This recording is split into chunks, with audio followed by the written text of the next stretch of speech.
wind coming off the Hamptons harbor carried the sharp scent of salt and gasoline, the kind that always clung to the docks right before a high-profile yacht event. Travis Dalton stood among a circle of men in tailored navy suits, laughing louder than all of them, pretending his cheap Rolex was real and his life was perfect. He had one arm wrapped around Sienna Moore's waist, her bright red dress shimmering under the afternoon sun as she filmed another Instagram story. He kept bragging about the people he knew, the money he was about to make, and the luxury world he was finally stepping into. He had been waiting for this day, the day he would show everyone that leaving his wife, the plain, boring Evelyn Carter, was the smartest upgrade he ever made. "Man, you should have seen her," Travis boasted to the group, dragging that little carry-on out the door, crying like someone stole her puppy. I swear I almost felt bad for laughing. He laughed again, louder, hoping others would join. Only a few gave awkward smiles. "So where is she now?" one of the men asked. "Who cares?" Travis smirked. "Probably working some low-end gig. People like her don't rise, they sink." Just then, a sleek black SUV rolled to a stop at the edge of the dock. The door opened slowly, and a hush fell over the men beside Travis. Even Sienna paused mid-video, her phone dropping an inch. A pair of slender legs stepped out first. Then a woman in a fitted black gown emerged, her posture straight, her expression calm, her hair swept into a soft wave that brushed her collarbone. She didn't rush, she didn't look around nervously. She moved like she belonged there. Travis narrowed his eyes. No, it couldn't be. But when the woman turned slightly, the light catching her profile, Travis felt his stomach drop. It was Evelyn, his ex-wife, the same woman he mocked, humiliated, tossed out like she was worthless. But this wasn't the Evelyn he remembered. This Evelyn looked untouchable. Before his mind could catch up, the back door of the SUV opened again. This time, a tall man in a charcoal suit stepped out. There was no mistaking him, the sharp jawline, the salt and steel hair, the calm authority that made an entire dock shift their posture. Adrian Vale, the billionaire, owner of the Astra Luna. A man Travis had spent years idolizing from afar, trying to network into his orbit, pretending he had connections. Adrian didn't look at Travis. He only looked at Evelyn. Then, to the shock of every person on that dock, Adrian offered her his arm, and Evelyn accepted. Gasps rippled. Sienna's phone slipped from her hand and nearly hit the water. Travis couldn't move, couldn't breathe, couldn't process how the woman he discarded walked toward the most powerful man at the event, and how Adrian looked at her like she was the only person on that dock. As Evelyn stepped onto the carpeted gangway leading to the massive white yacht, cameras flickered, conversations stopped, and Travis felt something he'd never felt before. Fear. Because in that single moment he realized something terrifying. He had no idea who Evelyn Carter had become, and he had no idea what was coming next. 2 years earlier, Evelyn Carter's life looked nothing like the woman stepping gracefully onto a billionaire's yacht. It was small, dim, and squeezed inside a modest rental apartment on the outskirts of Columbus, Ohio. A place where the walls were thin, the carpet smelled slightly of old detergent, and the broken heater rattled every winter night. But Evelyn stayed because she believed marriage was something you held on to, even when it hurt.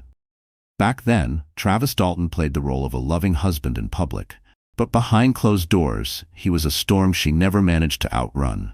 He criticized everything: the meals she cooked, the money she earned, the way she dressed, even how she breathed when he was stressed. She worked long hours, coordinating mid-tier events, often coming home with sore feet and a tired smile, hoping he'd notice the effort. He rarely did. Travis wanted luxury without earning it. He wanted the life of wealthy men he followed online, the suits, the yachts, the skyline views. But instead of improving himself, he pressured Evelyn. He'd say things like, "If you tried harder, I wouldn't have to struggle like this," or, "Other wives know how to support their husbands. Why can't you?" Every insult chipped away at her confidence. The worst part wasn't the shouting. It was the manipulation. Travis had a habit of placing papers in front of her when she was exhausted, telling her, "Just sign this, babe. It's routine paperwork. Don't overthink it." She trusted him. She signed. She didn't realize she was signing loan agreements, credit lines, and small business debts that Travis opened under her name. One night, she returned home from an event past midnight. Travis wasn't there. his phone was off. When he finally came home at 3 a.m., he smelled like cologne that wasn't hers. Floral, expensive, sharp. He smiled in a way that chilled her. "Work dinner," he said, shrugging out of his coat. She didn't question him, at least not that night. The turning point came weeks later, when Evelyn discovered a mysterious charge on their shared account. A boutique on Fifth Avenue. $1,000. She never bought anything there. When she asked Travis, he scoffed. "Why are you always nagging? Maybe if you dressed better, I'd spend money on you." The comment stung, but what hurt more was a photo she stumbled upon the next day. A picture of Travis with a young woman in a red dress walking out of that very boutique. The woman's name, she would later learn, was Sienna Moore. Still, Evelyn tried to fix things. She suggested counseling. Travis laughed in her face. "Counseling? Evelyn, don't be dramatic. Our marriage is fine. You're the problem." She cried quietly that night, curled up on the edge of their bed, while Travis snored beside her. She knew something was wrong, but she didn't yet know how deep the betrayal went. A month later, she lost her footing in the world she worked so hard to enter. Someone had sabotaged an event under her watch, swapping equipment, misplacing files, and causing a disaster that almost cost the company thousands. The blame fell on her. She was disciplined. Nearly fired. She didn't know then that it was Sienna who had slipped in with a stolen staff lanyard, or that Travis knew. He let her take the fall. He preferred her small, scared, and dependent. One cold December evening, Travis finally snapped. Evelyn had asked him about missing money again. He exploded, shouting louder than he ever had. He told her she was lucky he kept her around, that no one else would want a woman like her, that she should be grateful he didn't trade her in sooner. Then he pointed at the door. "Go. If you think you can survive without me, go." With shaking hands, Evelyn packed a small carry-on. She couldn't breathe, couldn't think. She walked out, and Travis laughed as the door closed behind her. But what waited for her outside that door would change everything. The cold December air slapped Evelyn the moment she stepped outside the apartment, but it still didn't sting as much as the sound of Travis laughing behind the door. She stood there on the cracked concrete landing, holding her tiny carry-on, her breath shaky and uneven. Snowflakes drifted down slowly, almost gently, as if mocking how violently her life had just collapsed. Her phone buzzed. A text from Travis. "Don't try crawling back. I'm done saving you." Saving her? She almost laughed. Instead, her throat tightened. Evelyn didn't have anywhere to go. Her closest relative and aunt had moved to Florida years ago. Friends?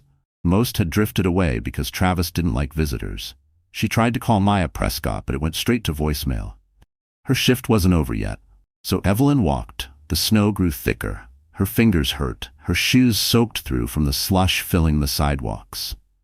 She dragged her carry-on down several blocks until she found an empty bus stop. She sat, hugging her knees, trying not to fall apart. Everything felt blurry and loud inside her head. Travis's voice, the humiliation, the fear, the truth that she had no money of her own.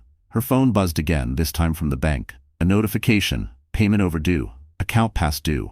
Another. New balance. $734.06. Her stomach twisted. She checked her cards. Declined, maxed out, or frozen. Travis had emptied their joint account earlier that day. She remembered signing papers the week before, too tired to question them. He must have planned this. He wanted her desperate, powerless. Her chest started tightening, her vision blurred. She felt like she was sinking underwater. A bus pulled up. She didn't move. The driver leaned out. "You getting on, miss? I don't know." He softened. "It's freezing. At least ride until you figure it out." She nodded weakly and stepped on. She had no destination. She rode until the end of the line, tears slipping down silently.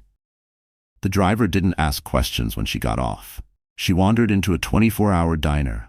Warmth wrapped around her instantly, making her realize just how cold she'd been. She ordered the cheapest thing on the menu, black coffee, and sat in a booth in the corner, staring at her reflection in the window. Her eyes were red, her hair messy, her lips trembling. "Rough night?" the waitress asked gently. Evelyn forced a smile. Something like that.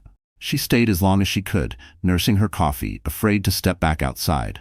She didn't want to go to a shelter, but she also couldn't stay here with a nearly empty wallet. Just past 1 a.m., her phone finally lit up. Maya calling. Evelyn answered immediately, barely holding back tears. Maya, I don't know what to do. Stay where you are, Maya said. Text me the location. I'm coming. 25 minutes later, Maya burst through the diner door, her coat half-buttoned, her hair messy from rushing. She slid into the booth and grabbed Evelyn's hands. Oh my God, Ev, what happened? The words spilled out, broken, shaky, humiliating. Maya listened without interrupting, her jaw clenching tighter with every detail. That piece of garbage, Maya muttered. You're not staying out here. Come on, you're staying at my place tonight. They walked to Maya's old Toyota parked under a flickering streetlight. Inside, the heater rattled loudly, warm air sputtering out. Evelyn sank into the seat, breathing for the first time in hours. As they drove toward Maya's small apartment in Queens, Evelyn looked out the window. The city lights blurred into streaks of white and gold, like the world was moving too fast for her to keep up. Ev, Maya said softly, you're not alone anymore. I'm here, and we'll fix this. Somehow. Evelyn nodded, tears sliding silently. But deep down, she wondered if fixing her life was even possible, or if Travis had already destroyed too much. Then, just as she closed her eyes, Maya's phone lit up with a name Evelyn never expected to see again, and everything shifted. Maya didn't answer the phone immediately. She glanced at the screen as she drove, her eyebrows lifting. You're not going to believe who's calling me right now. Evelyn wiped her face, exhausted. Who? Caleb Fuller. Evelyn blinked. The audio tech from the Lexington Gala? Yep, Maya said. And he never calls me unless something's wrong. The Lexington Gala. Evelyn's stomach twisted at the name. That was the night everything went wrong. The night Travis claimed she embarrassed him. The night she almost lost her job. Equipment malfunctioned, cue lists disappeared, and guests got impatient. Evelyn had taken the blame, even though she triple-checked everything. Should I answer? Maya asked. Evelyn nodded. Put it on speaker. Maya clicked the button. Caleb? What's going on? It's almost 2 a.m. Caleb's voice came through, nervous and fast. Maya, listen. I found something, and I think Evelyn deserves to know. Evelyn sat up straighter. Know what? There was a long pause. Caleb exhaled shakily. I didn't want to get involved, but someone paid one of the temps that night to switch out your equipment tags. I overheard him bragging about it today. Evelyn felt her pulse spike. Paid? By who? He didn't say the name directly, Caleb continued, but he mentioned a woman in a red dress with a Fifth Avenue accent, and he said she was filming most of the night for her brand. Sound familiar?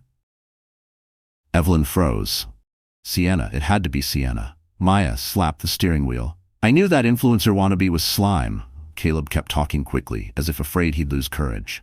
There's more. I think she wanted Evelyn to look incompetent. The temp said she slipped him extra cash to make the little coordinator panic. His words, not mine. Evelyn's chest tightened with anger and humiliation. She remembered seeing Sienna that night, only for a moment, near the sound booth, laughing with someone. She had brushed it off then, thinking Sienna was just following Travis around like usual. What about the files that disappeared? Evelyn asked quietly. The cue lists? Caleb hesitated. I found out they weren't lost. Someone moved them into a restricted folder on purpose. And the only person who had access to that folder was someone with an employee login that shouldn't have been active anymore. Don't tell me, Maya muttered. Caleb whispered. Travis, he used your old login, Evelyn. Someone gave him access. The car went silent. Evelyn's throat burned. Her hands shook. She stared at the dashboard as memories came flooding back. Travis urging her to quit her job, saying she was too stressed, telling her she wasn't cut out for big events, dismissing her accomplishments, making her smaller day by day. He didn't just want her dependent, he wanted her powerless. Why are you telling me this now? Evelyn asked, her voice trembling. Caleb sighed. Because the temp got fired today for bragging, and he mentioned Sienna's name.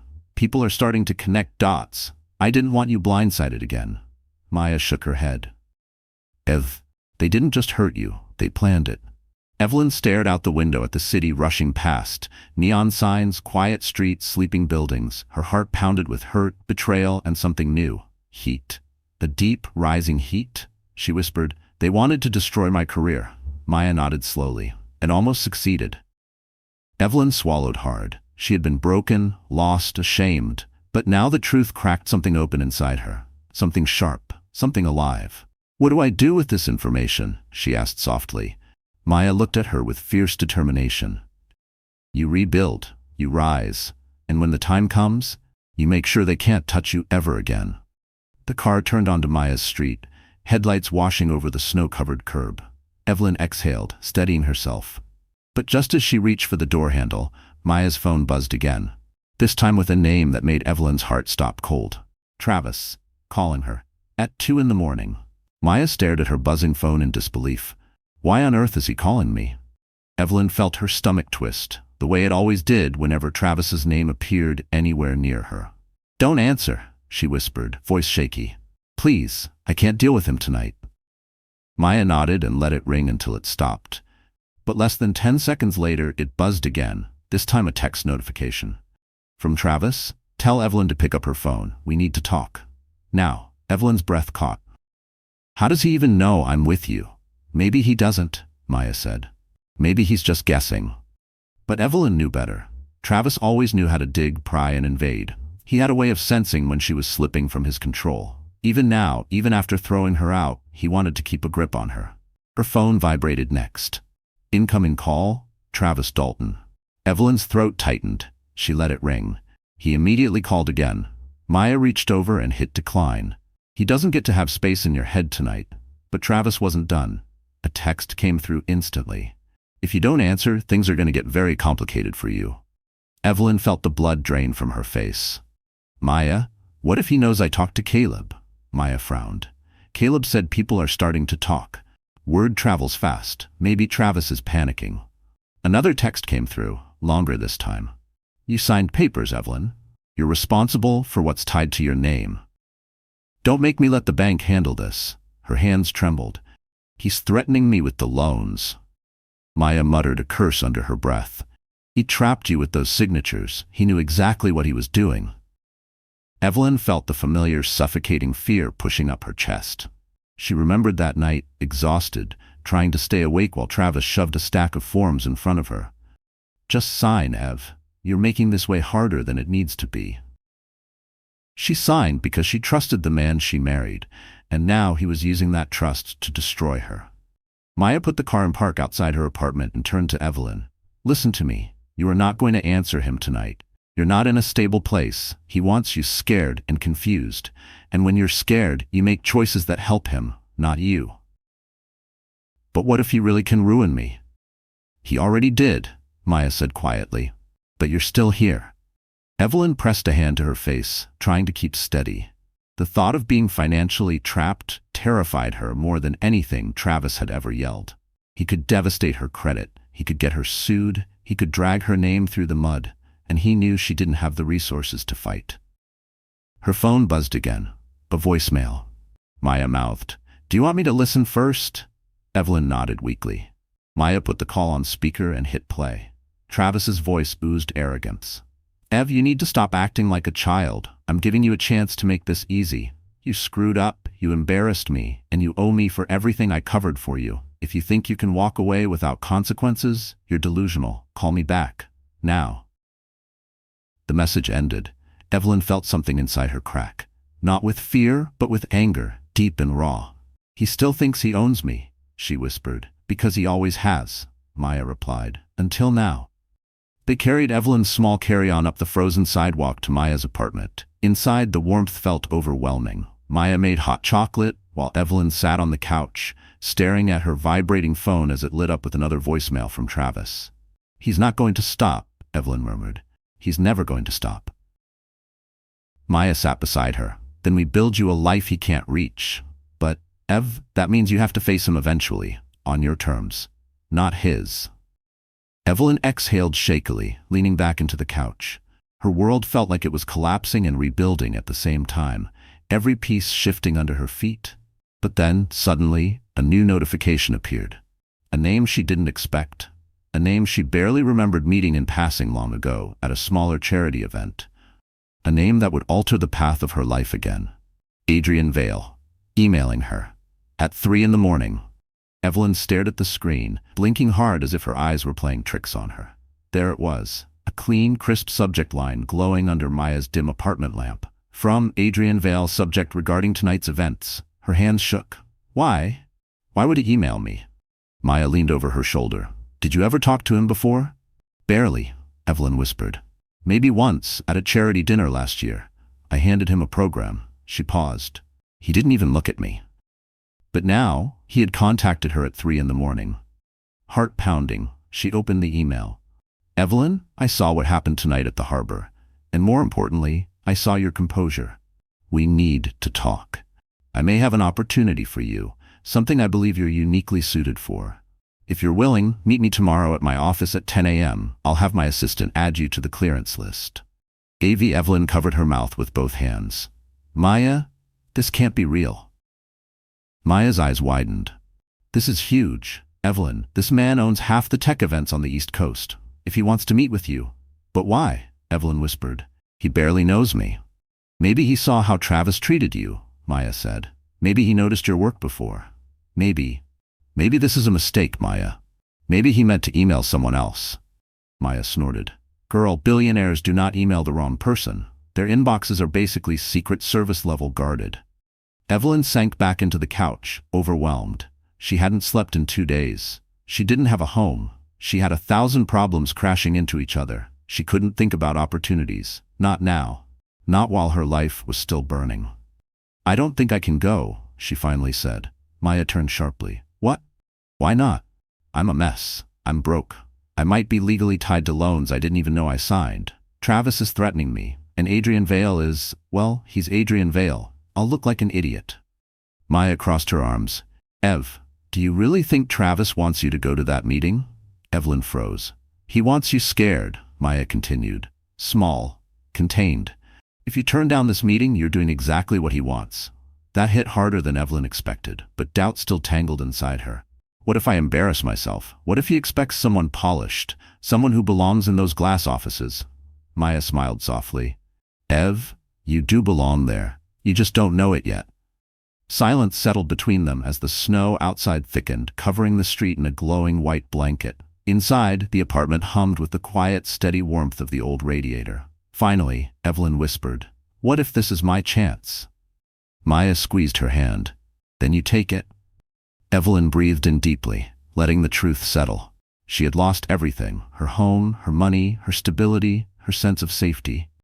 Travis had stripped her world down to nothing. But maybe nothing was exactly the place she needed to begin again.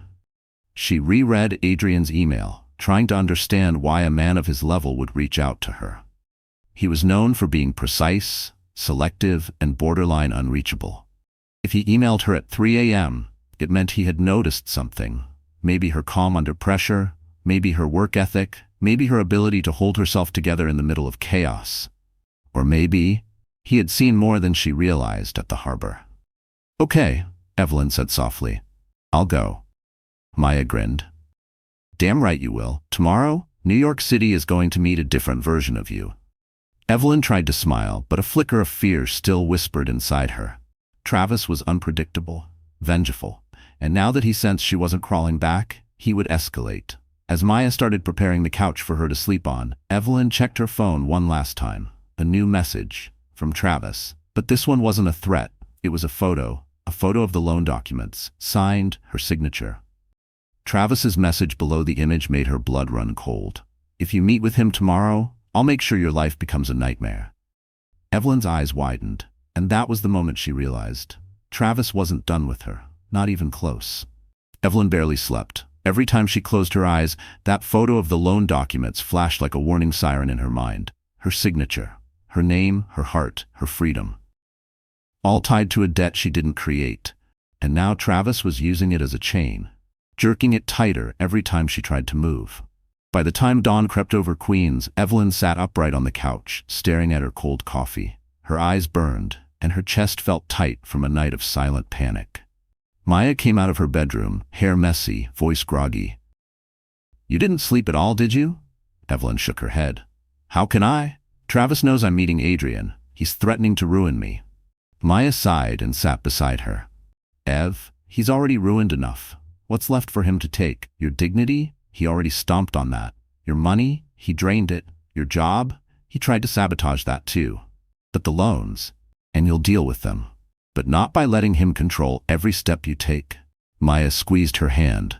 You go to that meeting, even if it scares you.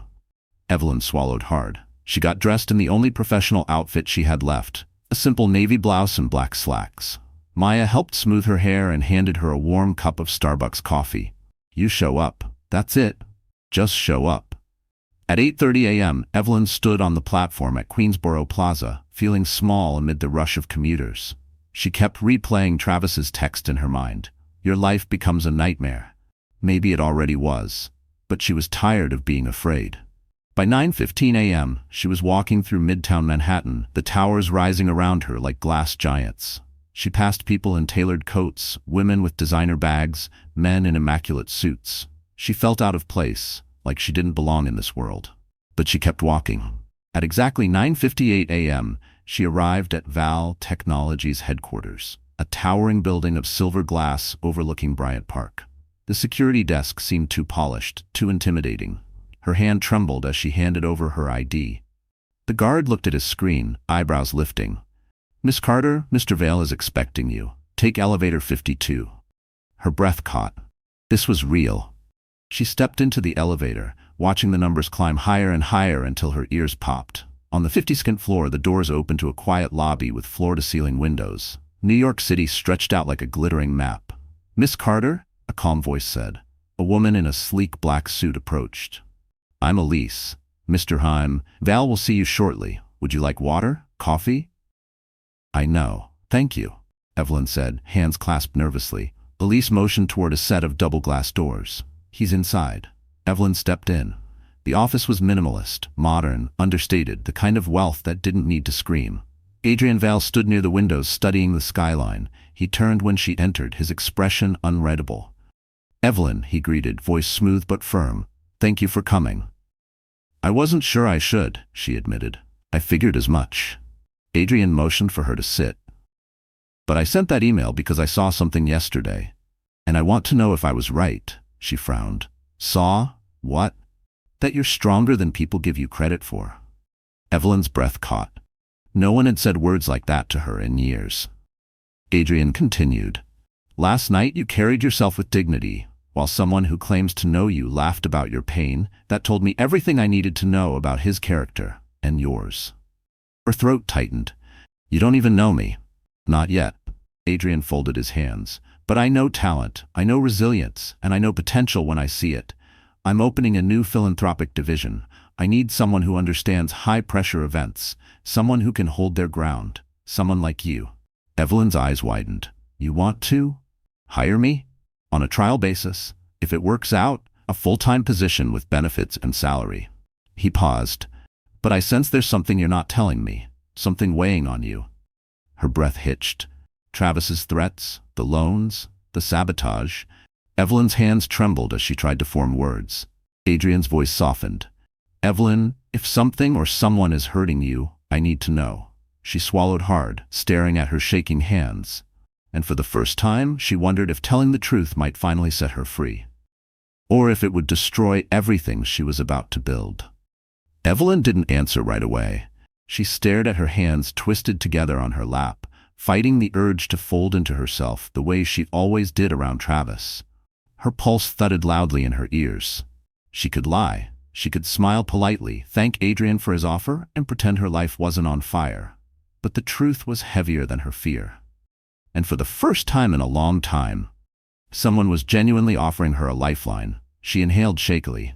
There is something, a lot actually. Adrian didn't move, didn't interrupt. His stillness felt strangely protective, like he was giving her space to breathe. Evelyn swallowed hard. My husband, my ex-husband, Travis, he didn't just treat me badly. He used me. He made me sign things I didn't understand. Loans, contracts, debt, all under my name.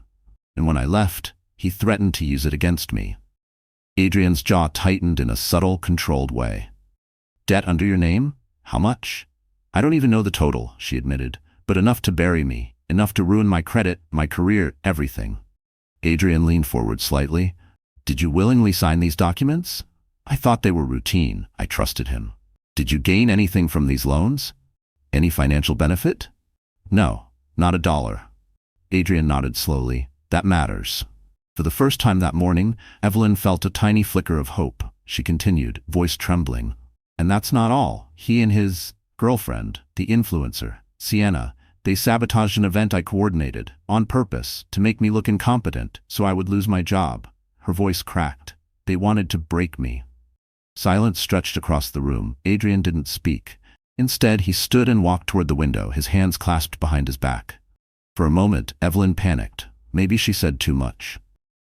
Maybe she sounded unstable. Maybe she ruined her chance before it even began. But then Adrian spoke, his tone lower, sharper. I watched that man mock you last night. I saw the way he puffed his chest and tried to impress a crowd that didn't respect him, but I had no idea the extent of the damage he caused. Evelyn swallowed. I'm not telling you this for pity. Adrian turned, his eyes steady. I know, you're telling me because you're used to handling everything alone. Her breath caught. That ends today, he added. She blinked. What do you mean? I run a company with 7 legal teams, Adrian said matter-of-factly. I know what fraud looks like. I know what coerced signatures look like. And I know what targeted sabotage looks like. If you want help, real help, I can connect you with the right people. Evelyn felt heat rise in her chest. Panic mixed with something else. Something she didn't dare name. Why would you help me? She whispered. Adrian didn't hesitate. Because I've built my life protecting people who earn a chance, not steal one. And you've earned yours. Her eyes blurred with tears. She tried desperately to blink away. I don't want a handout, Mr. Vale. I want to stand on my own. A faint smile tugged at his mouth. Good, because I wasn't offering a handout. I was offering a fight. The words hit her like warm sunlight breaking through winter clouds. She exhaled, shaky but steady. I'll take the job. The trial period. Whatever you're offering, I'll work hard. I won't let you regret it. You won't, he said simply. But Evelyn, you should know something before we begin. She tensed. What is it? Adrian walked closer, his gaze locked on hers. Not intrusive, not demanding, just steady, grounding. Travis is not going to accept losing control over you. Men like him rarely do. If you rise, he will strike. Harder than before. Evelyn nodded slowly. I know. Do you? He asked quietly. Because what's coming isn't going to be easy. She met his eyes, and for the first time, she didn't look away. I've already survived the worst version of him, she said softly. I can survive whatever comes next. Adrian studied her for a moment, then nodded with something like respect. Good, he said. Then it's time to start rebuilding. They shook hands, firm, steady, equal. But as Evelyn left his office and stepped into the elevator, her phone buzzed again. A message from an unknown number. A single line. You think you're safe with him? You have no idea what I know about you. Evelyn felt her stomach drop, because whoever sent it wasn't Travis. The elevator doors slid shut, sealing Evelyn inside with the metallic hum that echoed faintly against the steel walls. She gripped her phone tighter, her breath coming shallow and fast. You think you're safe with him? You have no idea what I know about you. The message glowed on the screen like a threat carved in ice. Her first instinct was to assume it came from Travis, but there was one problem. Travis never hid behind unknown numbers. He wanted her to know it was him. He wanted the credit for every ounce of fear he inflicted. This was someone else. The elevator reached the lobby. Evelyn stepped out on shaky legs, the marble floor reflecting her pale, stunned expression. She headed toward the exit, pushing through revolving doors until the freezing wind of Midtown slapped against her face. She dialed Maya immediately. Maya picked up on the first ring. How'd the meeting go? Oh God, are you crying? Did he fire you before you even started? Did you trip? Did you? Someone is threatening me, Evelyn whispered, voice trembling. Maya's tone changed instantly. What? Who? I don't know. The number's blocked. Read it to me. Evelyn exhaled shakily. It said, You think you're safe with him? You have no idea what I know about you. Silence. Then, Okay, Ev, listen. This might not be Travis. Could be someone else involved. Someone who benefited from you being the scapegoat. Sienna? Evelyn whispered. Maya hesitated. Possibly. Or someone she hired. Or someone who worked behind the scenes on the sabotage. You said Caleb mentioned attempt bragging. Maybe someone higher up is afraid their involvement will be exposed. Evelyn leaned against a street lamp, eyes stinging. I'm so tired, Maya. I just wanted one good thing today. I know, Maya said gently. But this doesn't cancel that. You still have the job. You still met with Adrian. You're still moving forward. Evelyn swallowed hard, trying to believe her. She hung up and started walking toward the nearest subway, her thoughts spinning. The street felt louder than before. Taxis honking, people talking into earbuds, construction drills rumbling. Normally, New York noise faded into the background. Today, every sound scraped her nerves raw. On the train ride back to Queens, Evelyn kept checking her phone, half expecting another message. Every vibration made her jump, but each time it was nothing more than a standard notification. Spam mail, a weather alert, a calendar reminder from her old job. But the anxiety stayed. By the time she reached Maya's apartment, her nerves were frayed and her head pounded. Maya opened the door before Evelyn could knock twice. "You're white as a ghost," she said, pulling Evelyn inside. "Sit. Tea, now." Evelyn sat at the small table while Maya prepared chamomile tea like it was some type of emergency medicine. Steam rose from the mug, swirling softly. "What if I'm making a mistake?" Evelyn asked. "What if whoever sent that message knows something that could destroy me?" "Ev," Maya said firmly, "you're not the criminal here. You're the victim. And victims don't get destroyed. They get justice once the right people get involved." Evelyn looked down at her hands. "But what could they know about me?" Maya shrugged. "Maybe nothing. Maybe it was just meant to scare you. People like Travis and Sienna attract snakes. Anyone could be trying to get inside your head." Evelyn nodded slowly, but doubt still twisted in her stomach. Before she could respond, her phone buzzed again. She and Maya both froze. Evelyn swallowed and picked it up. This time, it wasn't a message. It was a photo. A zoomed-in screenshot of her leaving the Vail Technologies building just 15 minutes earlier. Her heart hammered violently. "Ev," Maya whispered, covering her mouth. "Someone's watching you." Another message appeared instantly. "Walk carefully. You're not the only one with something to lose." Evelyn felt her entire body go cold. This wasn't Travis. This wasn't random. Someone had followed her to the meeting. Someone knew she was trying to rebuild, and they wanted to stop her. Maya grabbed her shoulders. "We need help now." Evelyn trembled as she whispered, "Maya, what if this is bigger than Travis?" Evelyn's breath came out in quick, shallow bursts. Her fingers trembled as she stared at the photo again. The grainy zoom, the angle, the timestamp. It wasn't taken from across the street. Whoever snapped it was close, uncomfortably close, close enough to follow her out of the building, close enough to vanish before she even noticed. Maya locked the apartment door, then double-checked it. "Ev, this is serious. Someone was physically there." Evelyn's voice cracked. "Who would follow me? Why?" Maya rubbed her forehead. "Maybe someone from your old job, or someone connected to Sienna. You said that temp bragged to other people. Sabotage never happens alone. Someone paid him. Someone coordinated it." Evelyn wrapped her arms around herself, the room suddenly feeling too small, too loud. "But why threaten me now? Why not months ago?" Maya hesitated. "Because you got close to someone powerful today, and whoever this is, they don't want that." Evelyn felt a chill crawl up her spine. Before Maya could say more, Evelyn's phone buzzed again, but this time it was a call. Unknown number. Evelyn's entire body stiffened. "Don't answer," Maya whispered. But Evelyn's gut told her something different. She pressed the green button with a shaking thumb. "Hello?" A man's voice. Low. Calm. Too calm. "You shouldn't have gone to meet him, Evelyn." She froze. "Who is this?" "You've made a mistake," the voice continued. "A big one." Maya grabbed a notepad and scribbled. "Put it on speaker." Evelyn did. The voice went on, still slow, still controlled. "You were supposed to stay quiet. You were supposed to take the fall and disappear. That was the agreement." Evelyn's stomach nodded.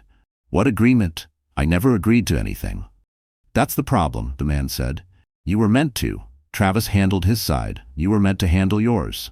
Maya mouthed, "What is he talking about?" Evelyn forced her voice out. "Are you connected to the gala sabotage?" A long pause. Then a dark chuckle. "Connected? Evelyn, I orchestrated it." Her heart stopped.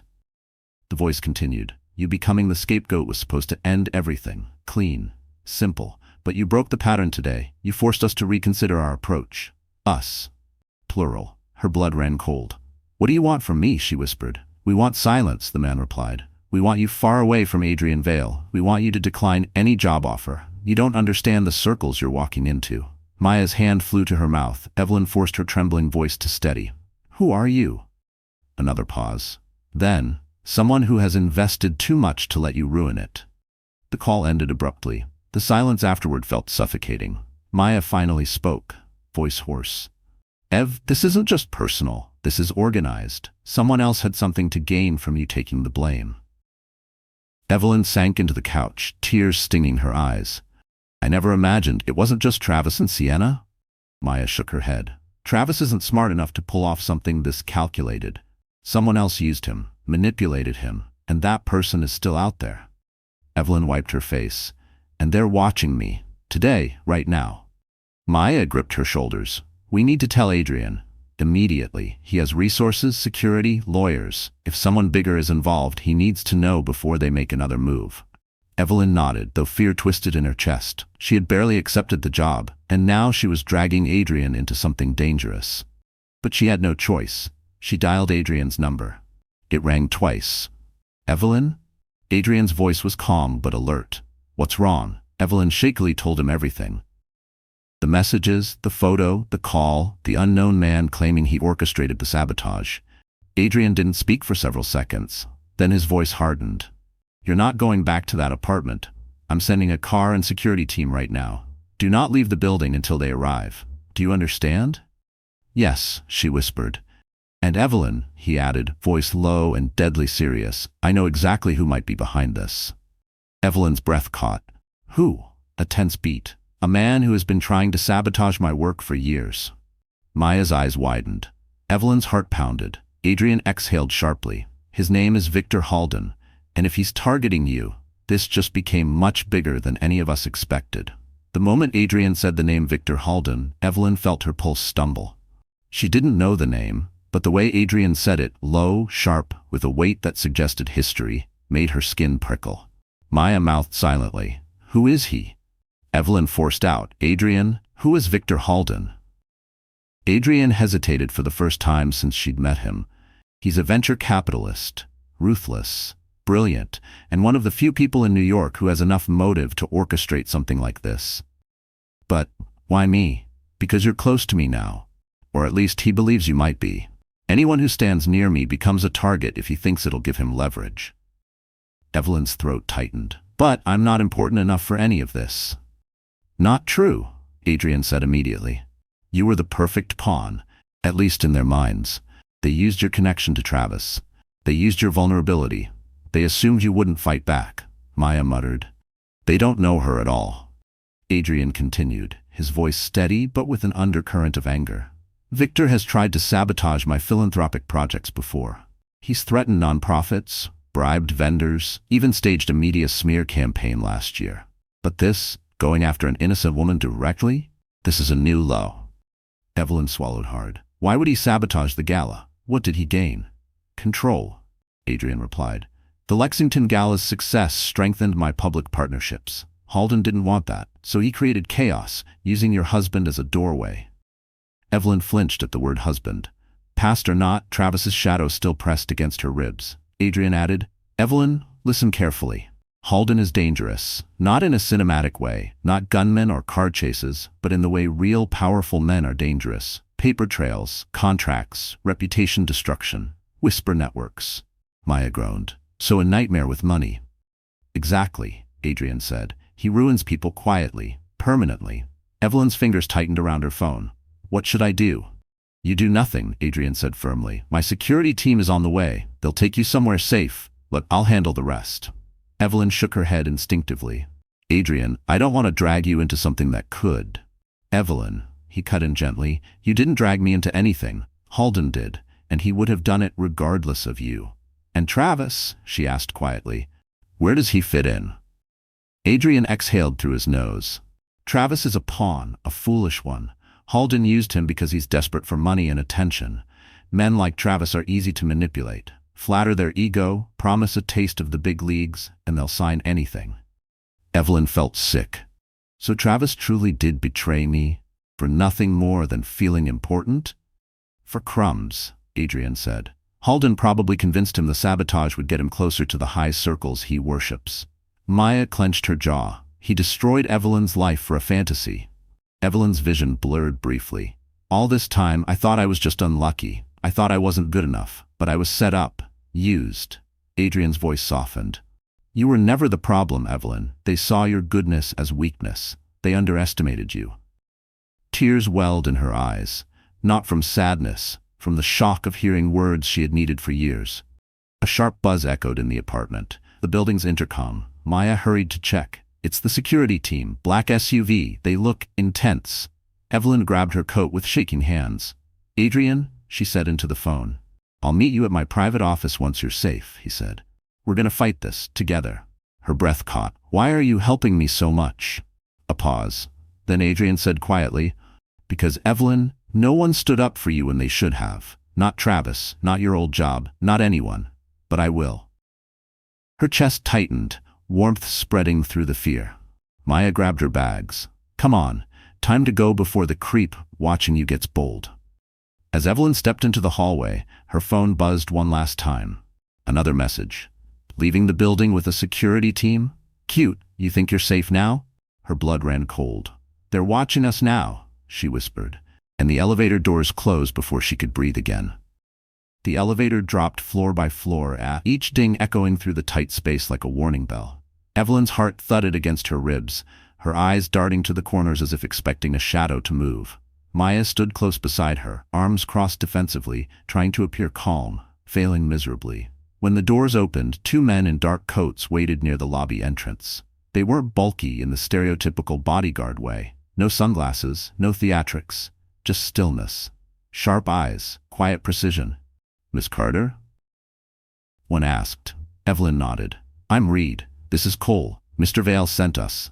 Maya muttered. Okay, wow, these guys scream federal agency energy. Reed didn't crack a smile. We should move. Now. The streets outside were colder than earlier, a biting wind whipping between buildings. The SUV parked at the curb was sleek, black, and unmistakably expensive. Cole opened the back door. Miss Carter, please. Maya moved to follow, but Reed lifted a hand. Only Miss Carter goes. Maya bristled. Like hell. It's okay, Evelyn whispered. I'll text you the moment I'm safe. Maya hugged her tightly. Ev, don't disappear on me. I mean it. I won't, Evelyn promised. She slid into the SUV. Cole shut the door and Reed took the passenger seat. The world outside dimmed as the tinted windows closed her off from everything. Her phone buzzed again. Another unknown number. She flinched, but it wasn't a message this time. It was a missed call, 30 seconds ago. Reed glanced into the rearview mirror. You should silence that. I'm scared, Evelyn admitted. That's why you're with us, Reed said simply. You're safer right now than you've been in months. She nodded, though her pulse kept racing. The SUV weaved through Manhattan traffic, heading away from the crowded streets toward quieter neighborhoods. Eventually, they pulled into a gated drive behind an inconspicuous brick building. No sign, no markings, nothing that screamed wealth. It looked deliberately ordinary. Where are we? Evelyn whispered. A private safe house Mr. Vale uses for protected partners and high-risk negotiations, Cole said. Secure. Off-grid. Phones here can't be traced. Her hands trembled. Why would I need something like this? Because someone powerful wants you scared, Reed answered. And scared people make mistakes. They led her into the building. The interior was warm, calm, soft lighting, minimalist decor, floor-to-ceiling windows facing a private courtyard. A fireplace crackled quietly, giving off a glow that felt almost unreal after the chaos of the last 24 hours. Evelyn sank onto the nearest sofa. I never thought my life would look like this. You weren't supposed to be in danger, Reed said. Someone forced you into it. Cole approached, placing a folder on the coffee table. Mr. Vale wanted you to see this immediately. Evelyn opened it. Her heart stopped. Inside were printed emails, financial statements, and internal notes from the Lexington Gala Planning Committee. Highlighted in yellow were entries referencing a third-party coordinator hired by Victor Halden to oversee disruptive strategy. Her name wasn't mentioned, but the timeline aligned exactly with the sabotage. Pages deeper, she found bank transfers, large ones, paid to the same temp Caleb had mentioned. He paid them, Evelyn whispered. He actually paid to ruin my job. Cole nodded. Halden wanted the gala to fail. Your downfall was collateral damage. But why involve Travis? Why my marriage? Reed's voice was flat. Because your husband is greedy, insecure, and easily influenced. Halden's people identified him months earlier as a liability with loose lips. They fed him promises, access, attention. Evelyn's throat tightened. He thought they'd give him away into the world he wanted so badly. And in return, Cole added, he offered you up like a bargaining chip. Evelyn's chest cracked open. Every memory, every argument, every insult, every night he blamed her, hit with a new, brutal clarity. Travis didn't just mistreat her. He traded her. Used her name. Used her credibility. Used her trust. Her voice broke. He didn't love me at all. Reed's eyes softened, just barely. People like Travis love what someone does for them, not the person. Evelyn closed the folder slowly, her palms sweating. So what happens now? She asked quietly. Cole exchanged a glance with Reed. Now? Now we prepare. Mr. Vale will brief you himself, but you should know, Halden isn't going to back off. He underestimated you once. He won't again. Evelyn sat straighter. Something fierce flickered beneath the fear. A spark she didn't recognize. Strength she didn't know she still had. She inhaled slowly. Then it's time I stop being the victim. Reed nodded once. Good, because based on what Mr. Vale told us? Footsteps echoed from the hallway. Heavy, purposeful. Evelyn turned. Adrian Vale stepped into the room, eyes locked on her with an intensity that made her breath catch. Reed finished his sentence quietly. You're about to become the biggest threat Victor Halden's ever faced. Adrian's presence changed the entire energy of the room. Not loud, not dramatic, just a shift, like gravity correcting itself. He moved with quiet purpose, his coat still dusted with snow from outside. Reed and Cole straightened immediately, their posture subtly different when he entered, as if the air tightened around them. But Adrian didn't look at them, he looked at Evelyn. Are you hurt? He asked first, voice low. Evelyn shook her head. Just scared. You should be, Adrian said honestly. Fear is information. It tells you when something isn't right, or when someone's crossing a line. Her breath trembled. And Halden crossed one? Several, he replied. And now he's about to learn who he underestimated. He took a seat across from her, loosening his coat. Up close, his expression carried that rare mix, controlled anger and focused clarity, a dangerous combination when aimed at the right target. Evelyn, he began, I didn't bring you here to hide. I brought you here to prepare. Her fingers tightened on the folder in her lap. Prepare for what? For a fight Halden doesn't think you're capable of, Adrian said, because in his world you're disposable. A pawn, a name on a document, a convenient casualty. The words stung, but they rang true. Evelyn forced herself to meet his eyes. So what do we do? Adrian leaned forward. We hit him where he's weakest. Reed stepped closer, lowering his voice. Halden's empire thrives on reputation. Investors don't fear him for his money. They fear him because he always seems to know things first. Every scandal, every negotiation, every failure. Cole added, but that only works if people believe he's untouchable. Adrian nodded, and he's not. Evelyn swallowed. What does this have to do with me? Adrian studied her carefully. You are the smoking gun he never saw coming. She blinked. Me? You have the motive, Adrian said. You have the evidence, thanks to Caleb and a few internal leaks. You have the connection to the sabotage. And most importantly, you have nothing left to lose. Those last words hit her somewhere deep. Nothing left to lose. It was true. Her marriage was gone. Her finances were ruined. Her career was nearly destroyed. She had already been dragged through the mud. She had already survived the worst. What do you need me to do? Evelyn asked, her voice steadier than she felt. Adrian didn't answer immediately. He opened a second folder, thicker than the first, and slid it across the table.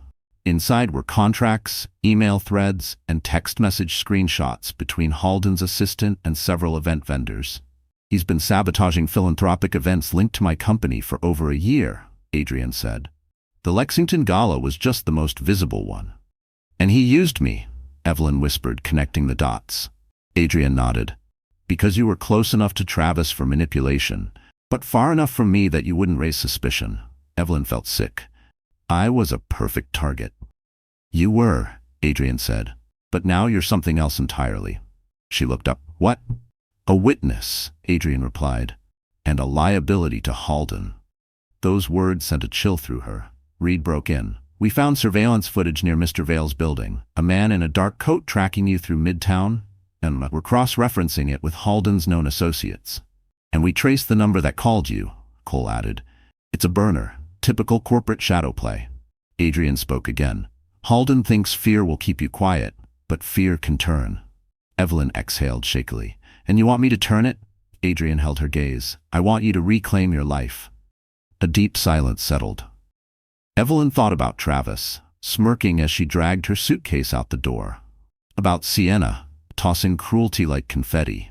About the temp bragging while her career burned. About every insult, every door slammed, every bruise that never showed on her skin but carved itself into her spirit. Then she thought about the woman who stepped off the SUV at the harbor, the woman Travis didn't recognize. I'll do it, Evelyn whispered. Adrian nodded once, as if he'd expected her answer. But before he could respond, the lights flickered. Once, twice, then the power cut out completely. The safe house dropped into darkness. Reed swore under his breath. Backup generator should have kicked in. Cole's voice was sharp. It's been overridden. Evelyn's heart pounded against her ribs. Footsteps sounded outside the safe house door. Slow, deliberate, too familiar. Adrian stood, eyes narrowing. He found us. Evelyn's blood turned to ice. Because the next voice they heard wasn't Victor Halden's. It was Travis's. Evelyn froze at the sound of that voice, a voice she had spent months trying to forget. Smooth, taunting, dripping with the kind of confidence only a man who believed he'd never face consequences could possess. Ev, open the door, we need to talk. Travis. Her breath caught. It felt like the air had been sucked out of the room. Cole immediately stepped in front of her, shielding her from the entrance. Reed reached for the emergency flashlight clipped to his belt, but before he could turn it on, the safe house lights flickered back. Low, emergency level, but enough to reveal everyone's faces. Adrian's jaw was clenched so hard the muscle twitched. How the hell did he find us? Reed muttered. Because he's working with someone who knows my safe houses, Adrian replied coldly. Which means Halden fed him information. Evelyn's stomach twisted. Travis, working with Halden? It made sense. The greed, the desperation, the pathetic need to feel powerful. The door handle twisted slowly. Ev, please, Travis said, voice too calm. Let's not make this messy. Maya whispered, eyes wide with fear. He sounds like he owns the place. Travis knocked once, a sharp, firm sound that echoed through the safe house. I know you're in there. I know you met with him. His tone sharpened. You think you're safe now, with Adrian Vale? You think he cares about you? You think he's going to save you from what's coming? Cole stepped toward the door. Adrian, permission to remove him? No, Adrian said quietly. I'll talk to him. Evelyn's eyes snapped to him. No, Adrian, don't. He's dangerous. So am I, Adrian said softly. Before she could protest, Adrian walked to the door and pulled it open just enough to fill the doorway. And there stood Travis Dalton. His hair was messy from the wind, his eyes wild with a cocktail of anger and desperation.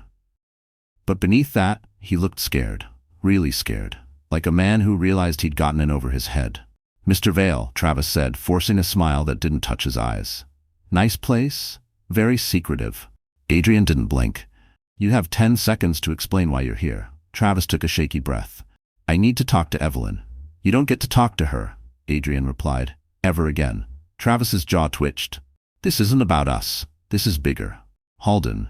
He's losing it. He thinks Evelyn's going to expose him. He thinks she's going to blow everything open.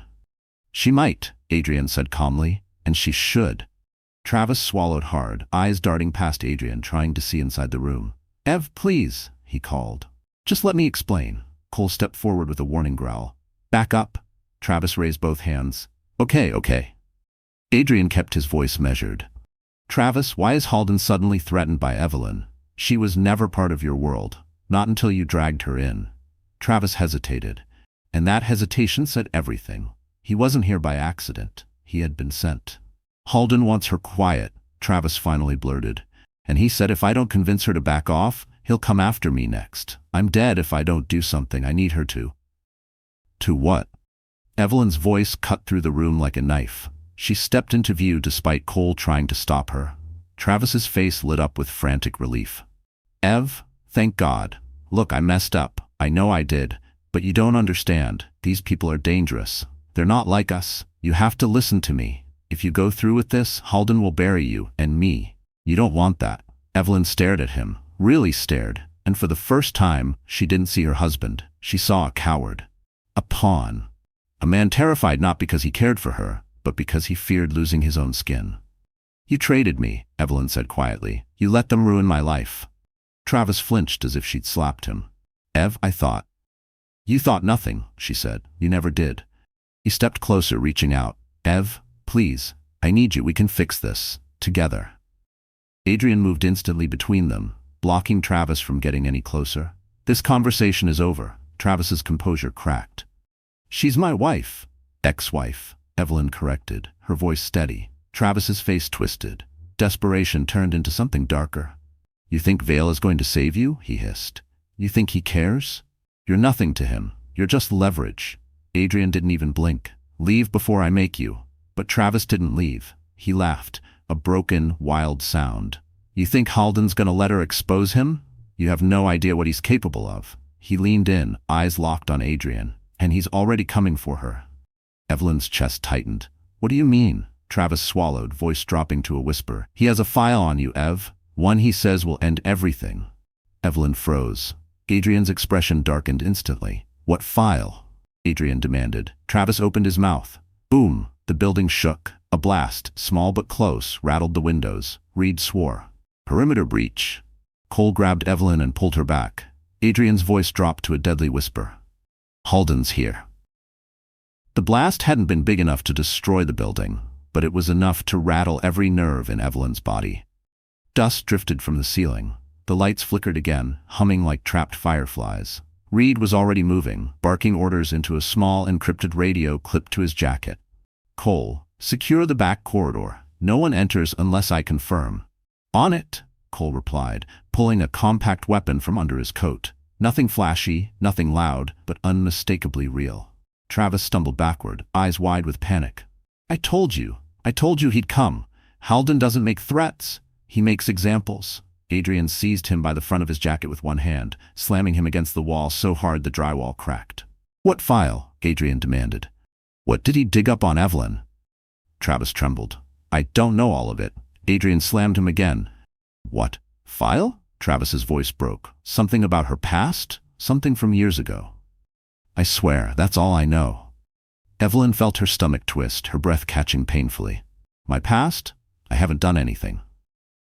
That's how Halden works, Reed cut in sharply. He twists the truth, turns whispers into weapons. If he's got a file, it may not even be real, just enough to destroy your credibility. Another rumble echoed from outside. Footsteps, fast and heavy, crunching across gravel. Reed moved toward the window, peering through the blinds. 2 vehicles, unmarked, no plates. They're spreading out. Adrian released Travis with a disgusted shove. Get him out of my sight. Cole grabbed Travis and dragged him deeper into the safe house, ignoring his frantic protests. Adrian turned to Evelyn, and in his face she saw something she hadn't seen before. Not calm control, not cold strategy. Fear. But not for himself, for her. Evelyn, he said quietly, we need to move. Her knees wobbled. Where? A secure location Halden doesn't know exists, Adrian said, his voice clipped. But we have minutes, maybe less. Evelyn felt a lump rise in her throat. I'm not ready for this. I didn't ask for any of this. Adrian stepped closer, gripping her shoulders gently. You didn't ask for it, he said, but you're in it, and you're not alone. Her chest tightened with something warm and terrifying. Maya grabbed her coat. Ev, come on. We have to go. But before they could move, the hallway lights went dark. Pitch black.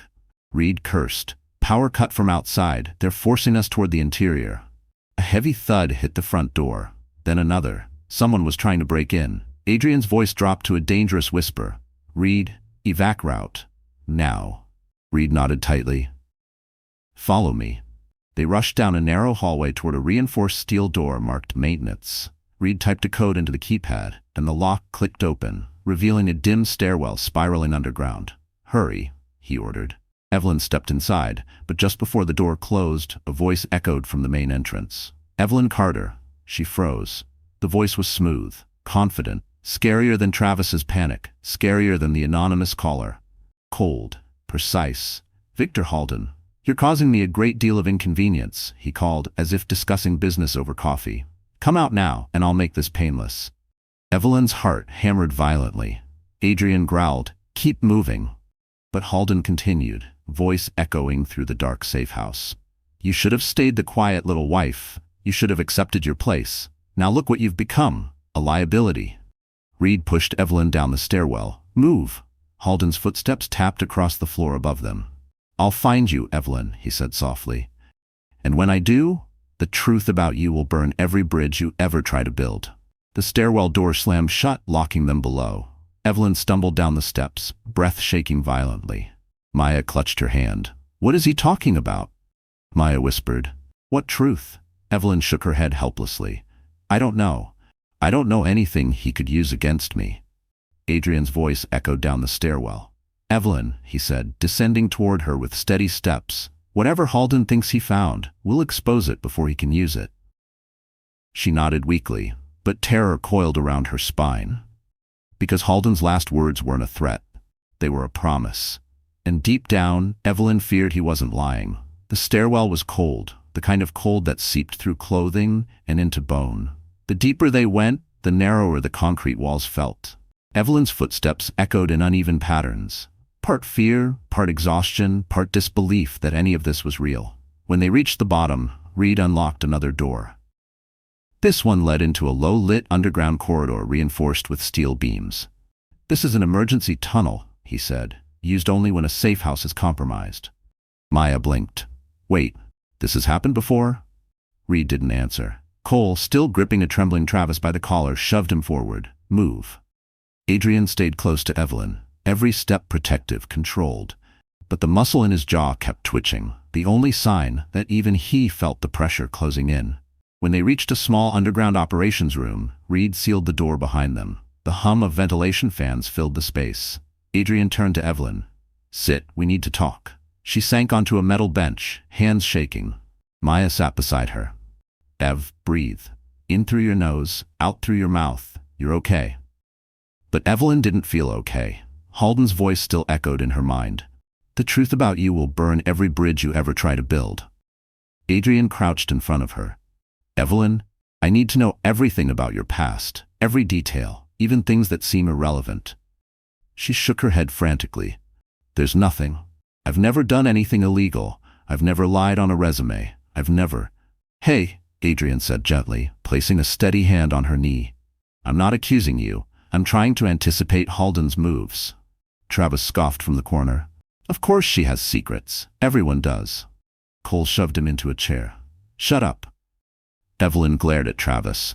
What could he possibly know? "I worked 2 jobs after high school. I took care of my mother until she died. I married you because I thought you would keep me safe." Her voice cracked. "I don't have a past worth digging up." But even as she said it, something tugged at her memory. Something she had buried so deep she barely remembered it. A cold, distant February evening, her mother crying in the kitchen, a letter she wasn't supposed to open, a name she wasn't supposed to ask about, a name her mother forbade her to repeat. Evelyn's breath hitched. Maya noticed immediately. "Ev, you thought of something." "No," Evelyn whispered. "I mean, it's nothing. It can't matter." Adrian's eyes sharpened. "Tell me." Evelyn swallowed hard. "When I was 17, my mom received a letter from someone, a man. She ripped it up before I could read the whole thing, but I remember one line." She hesitated, fingers twisting together. "It said, 'She deserves to know eventually.'" Adrian leaned closer. "Know what?" Evelyn forced the words out. "That the man who raised me wasn't my real father." Silence fell heavy. Maya blinked. "Ev, I never knew that." "I barely knew it myself," she whispered. "My mom refused to talk about him. She said he was dangerous, that he made bad enemies. She said the best thing she ever did was leave and keep me away from his world." Adrian's expression darkened. "Do you know his name?" "No. My mom hid everything." Evelyn shook her head. "But how could that possibly matter? He's gone. I haven't seen him a day in my life." Reed cleared his throat. "Halden doesn't deal in coincidences. If he dug into your past, it's because there's something there." Travis snorted. "Wow. Guess drama runs in the family." Cole elbowed him hard. Adrian stood slowly, eyes distant, calculating. Dangerous men, enemies, a secret parentage.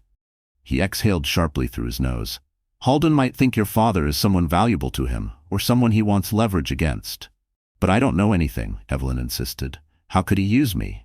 "He doesn't need truth," Adrian said. "He needs a narrative." Reed's radio buzzed suddenly. Static. Then a low voice. "Package located, proceeding to extract." Reed stiffened. "Adrian, that wasn't one of ours." Evelyn's blood ran cold. "Extract? Who?" Before anyone could answer, every phone in the room buzzed at once. A single message flashed across all their screens. Found her file. Sending proof now. And below it, a video thumbnail. Maya gasped. Travis's face went white. Adrian swore under his breath. Evelyn stared at it, heart thundering. A video of her from years ago. A video she never knew existed. Her fingers trembled as she reached toward the screen and she whispered, horrified, "What did Halden find?"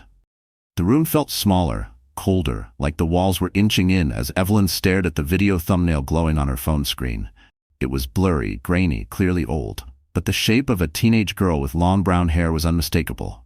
It was her. "No," Evelyn whispered, shaking her head. I don't remember this. I never filmed anything like this." Maya gently touched her arm. "Ev, don't open it." "Not yet." But Adrian stepped closer, voice steady but firm. "We need to see what Halden thinks he has. Truth or lie, information is power." Evelyn's breath trembled. What if it ruins everything? What if he really did find something about my father?" "Then we deal with it," Adrian said. His calm didn't erase her fear, but it anchored her enough to exhale. With shaking fingers, Evelyn tapped the video. Static. A bit of muffled audio. Then, the frame focused. A tiny living room. Faded wallpaper. A girl, 16 or 17, huddled beside a woman on a couch.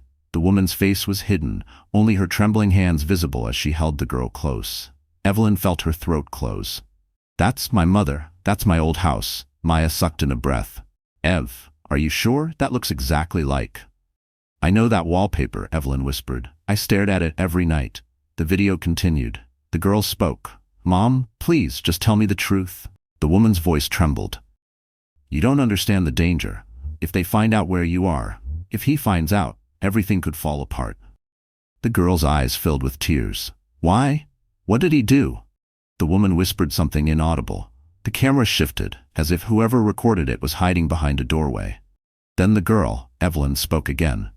"But what if they come back? You said he made powerful people angry. You said he—" The video cut abruptly to static. Evelyn stared, speechless. Her pulse roared in her ears. "That's not the full video," Adrian said immediately. "Someone edited it."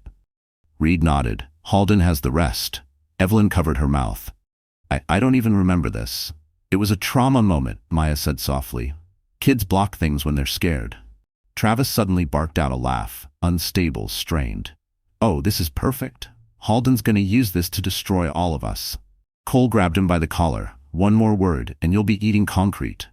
But Evelyn didn't hear them. She was replaying the video in her mind.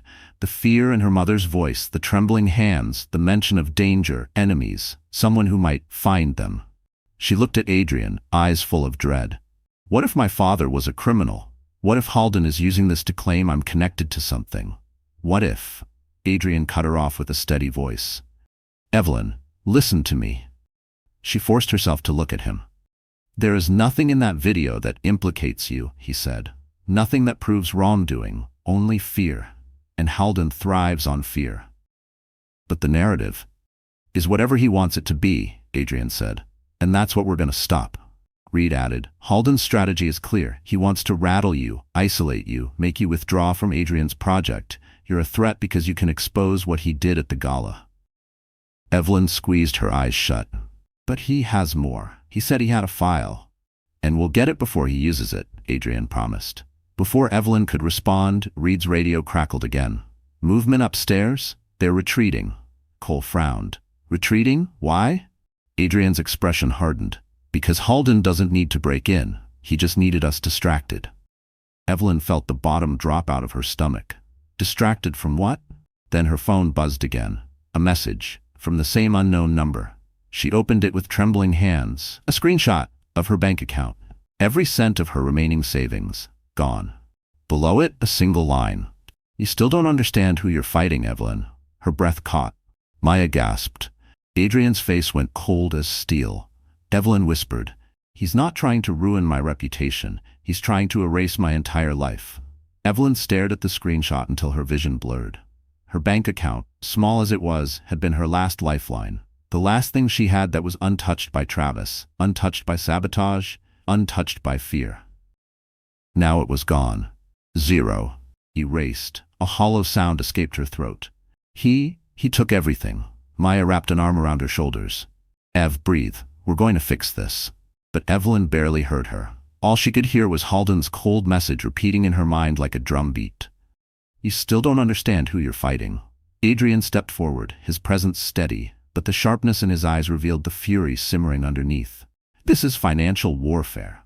Classic Halden. When intimidation doesn't work, he escalates. Evelyn wiped her face with shaking hands. He stole my money, my savings. How is that even possible? Reed answered grimly.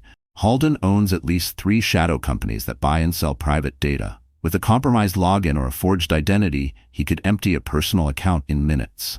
Travis scoffed in the corner. Told you? He doesn't play. Cole shoved him deeper into the chair. I said shut it.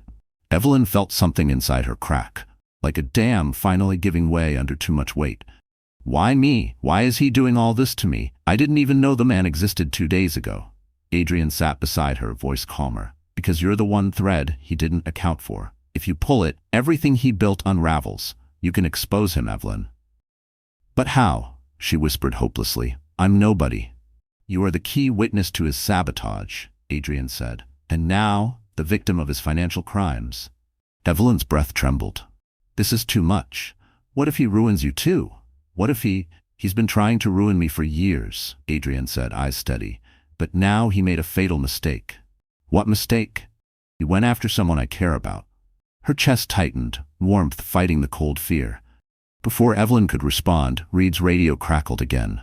We've got movement near the east tunnels. Could be Halden's men doubling back. Maya stiffened. Are we trapped? Not yet, Reed said, but we're out of time. Vale, we need to move. Adrian rose. We're not running blindly. We're going to strike back. Cole frowned. With what intel? Adrian turned to Evelyn. With her truth. Evelyn blinked, startled. My truth? Yes. Adrian grabbed the folder Halden thought would bury her. We dig into your past, all of it. We find the man your mother ran from. We find out why Halden cares, and we take away the leverage he thinks he has. Evelyn felt panic spike. But what if my father really was dangerous? What if I don't want to know? Adrian knelt in front of her, his voice softer. Evelyn, you've spent your whole life running from things other people did to you. Travis, Sienna, Halden, even your mother's choices. You deserve answers, and you deserve power over your own story. Maya squeezed her hand. We're with you. Every step. Evelyn swallowed hard. Fear still clawed at her chest, but there was something else rising too. Resolve. Okay, she whispered. I want to know. Reed nodded. Then we start with the video, the unedited one. Halden has it. If he found the original, we can find it too, Cole added. And we trace who recorded it. Someone was in that house. Adrian stood. Reed, get the underground network online. Cole, move Travis to holding and get him talking. Maya, stay with Evelyn. Evelyn looked up at him. And you? I'm going to contact someone who owes me a favor. Adrian's tone hardened. A federal one. Maya exhaled. Finally, some big guns. But Evelyn wasn't convinced. Adrian, you think this will be enough? No, he said. It's only the beginning. Before she could ask what that meant, Reed hurried to the door, listening for sounds in the tunnels. We have to move. Evelyn grabbed her coat and followed the others deeper into the underground passage. Her heart pounded, but her steps were steady. She was no longer running from Halden, she was moving toward the truth. Just as they turned the corner, her phone buzzed again. One last taunt. A message from the unknown number. Your father would be disappointed, Evelyn. Her breath stopped. Maya whispered, horrified. Ev? He knows who your father is.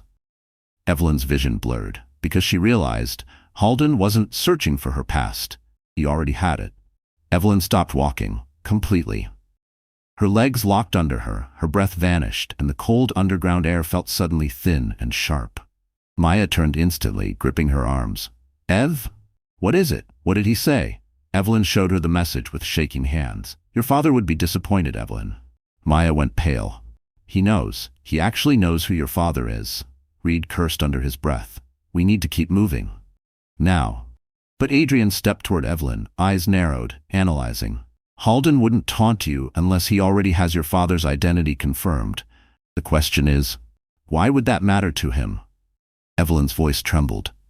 I don't even know who my father is. How does Halden know something my own mother hid from me? Cole answered grimly. Because he's been digging into you since the night of the gala. You were part of his plan. And now you're part of the threat. Travis, still guarded by Cole, let out a strained laugh. Oh, you don't get it, do you? You think Halden cares about your career or your marriage? No, he cares about connections. He cares about what people are worth. He leaned forward, voice cracking. And if he mentioned your father, it means your father was someone big. Evelyn shook her head violently. No, my mom told me he was dangerous, not powerful, just dangerous. Why would a man like Halden care? Adrian didn't blink. Because in wealthy circles those words mean the same thing. The group continued moving through the tunnel, but Evelyn's mind spun faster than her footsteps. Her father, a ghost of a man she'd never met. Her mother's warnings, a torn-up letter, threats she never understood. Maya squeezed her hand. Eve, whatever it is, you're not facing it alone. But Evelyn barely heard her. Reed led them through another steel door into a smaller operations chamber filled with screens and encrypted monitors. He immediately started typing, pulling up databases Evelyn didn't understand. Adrian stood over his shoulder.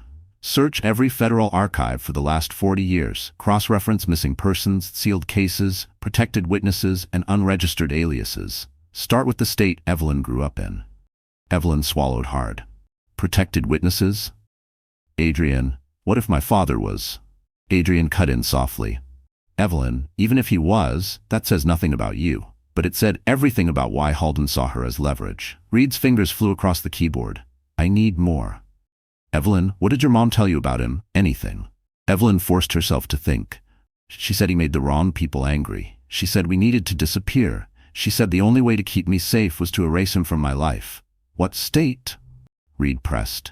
Ohio, Evelyn whispered, but we moved twice before I was 5. Reed nodded and kept typing.